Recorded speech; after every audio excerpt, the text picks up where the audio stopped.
This is Pet Life Radio. Let's talk pets.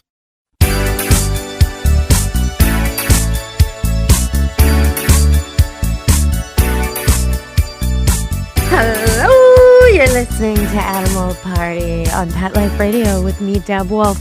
It's always me, Deb Wolf, but sometimes I have a guest. Today, no guest, just me, and I've been looking at a lot of pet news, so it's a good thing we don't have a guest because we're going to fill up the time.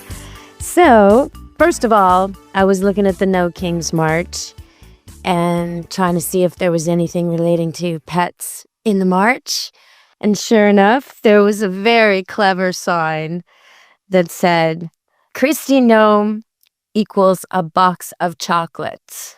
And then someone standing beside that person had a sign that said, Kristi Noem is like a box of chocolates. Both can kill your dog. So I thought, all right, that makes it on the pet show. Very good, very clever. So yeah, chocolates can kill your dog. You got to be careful. Raisins can kill your dog. Grapes can kill your dog. Antifreeze can certainly kill your dog. There's quite a lot of plants that can kill your dog. Lots of things you put around the Christmas tree can kill your dog. The stuff they put inside the liquid to keep the tree fresh can kill your dog. So many things can kill your dog or your cat. So go to the internet, look at the list. Make sure you're not using these products. Slug bait can kill your animals. There's a lot of things. So we want to be extra careful. And sometimes some of the things that can kill your animals, like xylitol, which is an artificial sweetener, are called something else, like pine sugar, whatever the heck that is. So be careful. Don't give them stuff if you don't know what it is. Very simple. All right. So on TLC, I often watch just to see what kind of atrocities, what atrocious behavior I can see toward the pets on the show, because these ladies spoil their pets in ways that make the pets so bad-mannered. But there were two things that I have to report on, and one of them is something that I noticed most people wouldn't have. Not a big deal. The other thing went viral. I'll tell you about that after the break. But the first thing I noticed on TLC, and this was a Real Housewife show, so it might have been on that other network, Slice. Anyway, Real Housewives. It's Real Housewives of Vancouver, and they're not real at all. Let me just give you a heads up on this. They are the fakest people you ever want to meet. But okay, the Real Housewives, and they're not actually housewives either. But okay, anyway, if you've seen the shows, they're all over the world. Real Housewives of New York, of LA, of Orange County, of wherever. So there's one for Vancouver. And this woman, one of them has a serval cat. So that's interesting on its own. It jumps on the counter and takes whole steaks off the counter and runs away with them. And that's quite something. But that's not what we're talking about today. What we're talking about today is one of the characters on the show. She bends down in the morning and takes this tiny little saucer and puts a little bit of yogurt in it. And first of all, the yogurt she put in it was not plain. It was definitely flavored and colored and likely sweetened. And since she's always weight conscious, it may have had fake sugar in it. And so what are you doing? But anyway, she took some yogurt and she put it in a bowl for her dog. Now, if you do this with plain, natural, healthy yogurt, that's a great idea. But as she did it, she said to her little dog, "You must be the only dog in the world who likes yogurt." And I thought, oh no, all dogs like yogurt, pretty much.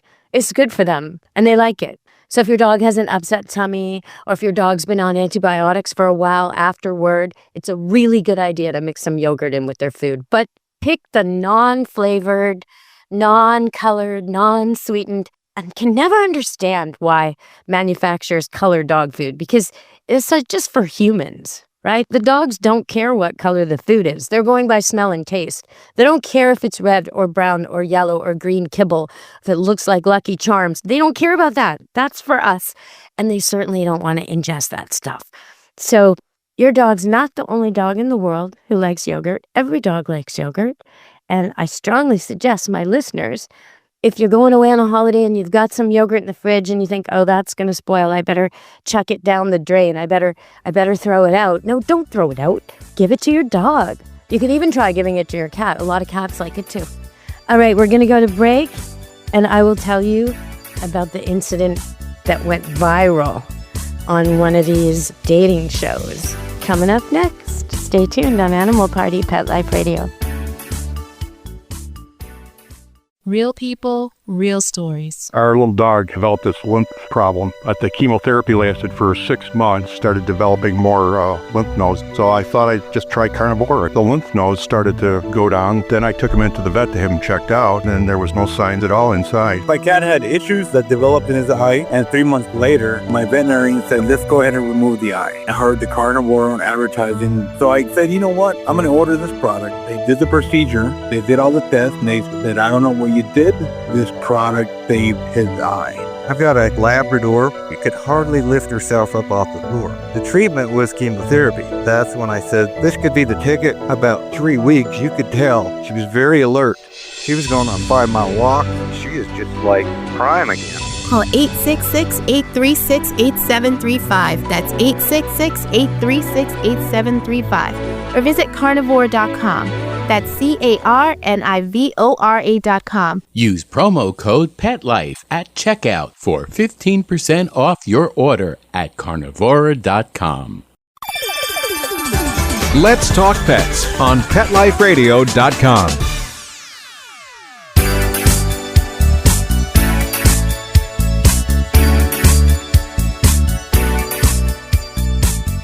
Hello!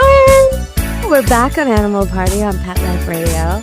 And one of those shows, those reality shows, so-called reality, not exactly real, but one of those shows had a moment go viral, and not in a good way. So one of the characters on Love is Blind was drinking wine. Num, num, num. Yeah, some of you like wine. But then she took the glass and she just let her golden retriever lick out of the glass and drink several sips. Big sips, big golden retriever tongue, lapping up, shaking like a ladle, lapping up that wine. And then, this is the part that really bothered me.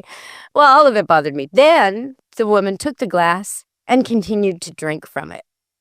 Oh, so Love is Blind, but I'm not blind to that. That was awful. First of all, okay, worms, parasites, bacteria. You know where your dog's mouth's been, and it's not where you want your mouth. So why are you sharing a wine glass with your dog? That's the first thing. Second thing, wine for dogs, alcohol for dogs, that is a terrible idea. Terrible idea. Don't be doing that, people. And I'm glad that she's getting so much heat for it. Now, over in Australia, they have a new product on the market called Champause and a bunch of others that aren't so cleverly named that are actually really expensive, non-alcoholic beverages packaged to look like alcohol. So people who pamper their pets can drink with their pets, I guess is the idea, or simulate it. Now that's just crazy. I'm glad we don't do that here in Canada. I can say we don't do that with our pets. That's a very strange way to treat your pet, wouldn't you say? Well, all over the world we have our strange customs, don't we? And that one gets a mention on the show today. Something else that gets a mention is a really interesting rescue. Now, off the city of Nanaimo, which is on Vancouver Island, so kind of near Vancouver, a ferry ride away, there was a humpback whale, a Hawaiian humpback whale, which kind of brings me to that point again where animals just don't care about borders. They don't care. He doesn't consider himself a citizen of Hawaii, this whale. But anyway, a Hawaiian humpback whale gets in trouble off Nanaimo, and he's tangled. He's just so tangled. Everything is bad. It's looking like it's going to be terrible. And they go out, the rescuers go out, and the government workers go out, the fisheries workers, everybody goes out and they try, and they get all this stuff off this guy. Now, his name is Astro Boy. I love that. And they save him, and Astro Boy swims again. So Astro Boy is now free of all of that debris. And I was going to report on that, and I was watching TV, and Deadliest Catch came on. And one of the fishermen on one of the boats was mad at another fisherman on another boat and decided to sabotage his gear. So he went and he cut wires and lines off the trap. So the trap would stay underwater catching crab, but the crab wouldn't get caught because the lines were all cut. But the problem with this is, where do those lines go? Those cut lines. Yeah, they go on Astro Boy. That's right. Because these whales don't know borders and they go all over the place. And the lines and the currents and the waters. I went fishing recently in the Fraser River a couple months ago. And I was casting, and all of a sudden got caught on something. And I thought, yes, I got a big salmon. I thought, oh, this is going to be great. And I pull it in, and I got other people's lines and lures and hooks and about $10 worth. But still, that's what the marine life has to deal with, all our debris. So come on, people, clean it up a bit. For the sake of all the birds and the sea mammals and the fish and all of us walking in bare feet on the beach, clean it up. All right, we're going to go to break and come back on Animal Party, Pet Life Radio. Stay tuned. Take a bite out of your competition. Advertise your business with an ad in Pet Life Radio podcasts and radio shows.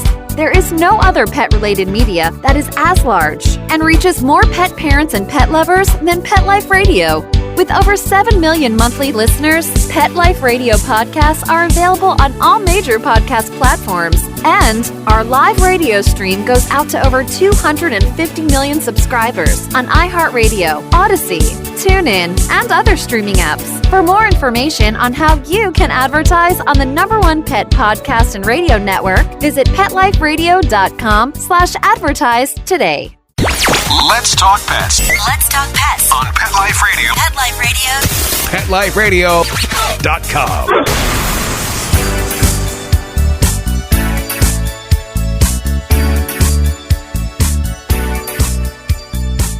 Hello, we're back on Animal Party, Pet Life Radio.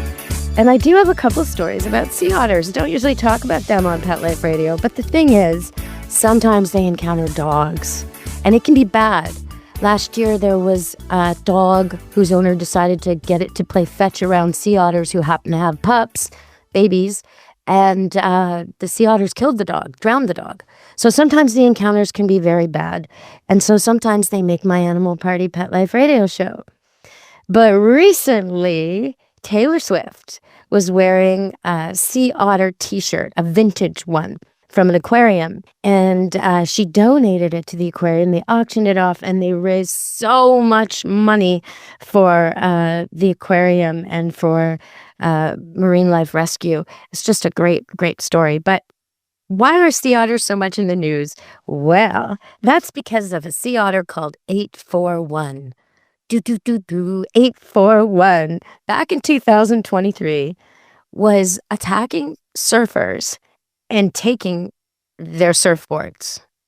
Yeah. So now, it's 2 years later, and it's happening again. And surfers, young women, men, they're getting bit on the ankle, the foot, they're getting attacked, and then the otter claims their board. So the authorities are quoted, and I think it's so funny because it sounds so similar to when we talk about criminals. So this is the quote from the official quote: "Troublesome behavior of a repeat offender is likely the cause." Or, and this is what the experts say, it is possible that another otter has begun to see the appeal of surfing. Yeah. When you see these little guys on the boards, one of the surfers was interviewed, and she said the thing attacked her, bit her ankle. She treaded water for a while, then she got on someone else's board and hung out for a while. And the otter played on her surfboard for almost an hour before she could get it back. So the donation of the t-shirt, the vintage t-shirt, for the Santa Monica Aquarium raised $2 million, $1.3 million in 8 hours. So there's going to be a lot of sea otter help from that. Way to go, Taylor. Way to go, Taylor. And actually, while we're on celebrities in the news, I saw something recently about Snoop Dogg going to a shelter in New York and rescuing all of the dogs, taking one home, the oldest, saddest, and 11-year-old dog, taking it home, and then sending supplies and money and paying off all their bills and keeping the shelter open for the other 30 or so. So a salute to Snoop Dogg. I've always been a fan, not just because of his name, also because of his words. So, and now because of his deeds. All right, so there's a bit of a warning going around about salmonella in dog treats. And you all know if you're feeding your dogs anything that's not fully cooked, like a pig's ear, it could have salmonella. So you definitely want to wash your hands after. People are getting sick. And it's interesting because pistachios also are part of the problem here. Now, pistachios often have salmonella. And if we eat them, our stomach acid breaks that up and we don't get sick. But if we cover them in chocolate or something else, and then we eat them and they have the salmonella, our stomach can't do its job and we do get sick. And there's a craze now, Dubai pistachio chocolates and all the knockoffs. And that is causing a lot of illness around the world. But it's a good reminder about salmonella and being careful. I have to tell you, there's been another avian flu epidemic out here. It's getting worse again. So be really careful with your animals. Be careful when you're in parks. Be careful around. If you do have backyard chickens, be absolutely extra careful. And you may want to rethink that. This might not be the time to have them unless you're properly set up. So something I thought was really interesting was, for some reason, Trump has been telling Colorado to stop importing Canadian wolves. And I'm not really sure what the rationale is there. But probably a lot of you don't realize that there is quite an exchange of animals around the world meant to restore the environment. So, I mean, that sounds crazy, right? How could putting wolves in Colorado help Colorado? Well, I'll tell you in a second. But some of these include things like we have elks up here called Roosevelt elk that were brought here, you can guess when, a long time ago from America. And in Scotland, they have beaver that they bought from us because Canadians still have beaver, but because there was so much hunting of the beaver, trapping of the beaver for beaver hats long ago, they were made extinct in many, many places where they're supposed to be. So in the case of the beavers they've taken from Canada and put back in Scotland have restored wetlands. There was a woman in America who would trap them and relocate them. And she said when she would take them to some devastated, empty area and release a beaver, and a year later she'd go back and there'd be fish and ducks and birds and total stream life and creeks, and that's what they do. They're the wildlife engineers of waterways, and they do an amazing job. So that's why people want beavers. But why do you want our wolves? Well, if you don't have wolves, then you get a problem. You get an imbalance in the deer, the moose, the elk, whatever else you got going on there, the rats, whatever else you got going on there that the wolves were eating. And so then, because of that, you get a problem with your vegetation. And then when you get a problem with the vegetation, because there's too many grazing animals eating it, or maybe the animals that are preying on the grazing animals aren't as big, so they're only taking small game. So now you only have large game. I mean, there's all kinds of ways you can throw it off by taking one predator out, by deciding you don't like the wolf and paying ranchers to kill it for years and years, and then having no wolves creates a big problem in the ecosystem. So maybe only the short plants are being eaten and certain plants and trees are growing extinct because of that. Or maybe it's the opposite. Maybe you've taken the wolf out, and so the smaller predators are eating the smaller prey, but the bigger prey are now, the bigger herbivores are now grazing. And, there's all kinds of imbalances that get created. And so returning the wolves just restores the exchange between the animals and helps protect the food sources. It sounds so crazy because you think, well, wolves must prey on the cattle and the sheep, and of course the ranchers probably hate them. And yeah, that's all true. But at the same time, if you don't have them, you get terrible problems. And in one place, there's terrible deer disease. Deer are dropping like crazy because they have an overpopulation problem that makes them susceptible to this kind of issue. And so, you really can't, when we decide to kill something, and put a bounty on their tails or something like that. It can really, really mess things up. Nature's designed to work beautifully if we don't mess it up. And sometimes we mess it up and then we fix it again. And that's what's going on with returning wolves to Colorado or beavers to Scotland, or when we return the elk to Canada, or in Israel, there's a place called the Chaibar where they look at the Bible and any animal mentioned in the Bible that isn't there anymore, they try to find the closest proximity to it, relative of it, and bring it back because they want it to be authentic. They want the world to have the animals it's supposed to have, where they're supposed to be whenever possible. And if a drought or famine or war caused animals to have to leave or get decimated, then when that issue is over, it's time to restore them. Even if they're not so popular like the wolf, it's time to restore them because they do some good. All right, well, we didn't really talk about dogs and cats today. Not too much, just a little bit.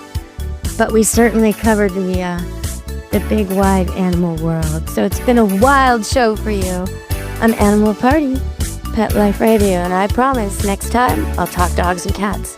Stay tuned for that. I'll be doing a show in a week. From me and Pet Life Radio, be good to your animals. Ciao, meow. Let's Talk Pets, every week on demand, only on PetLifeRadio.com.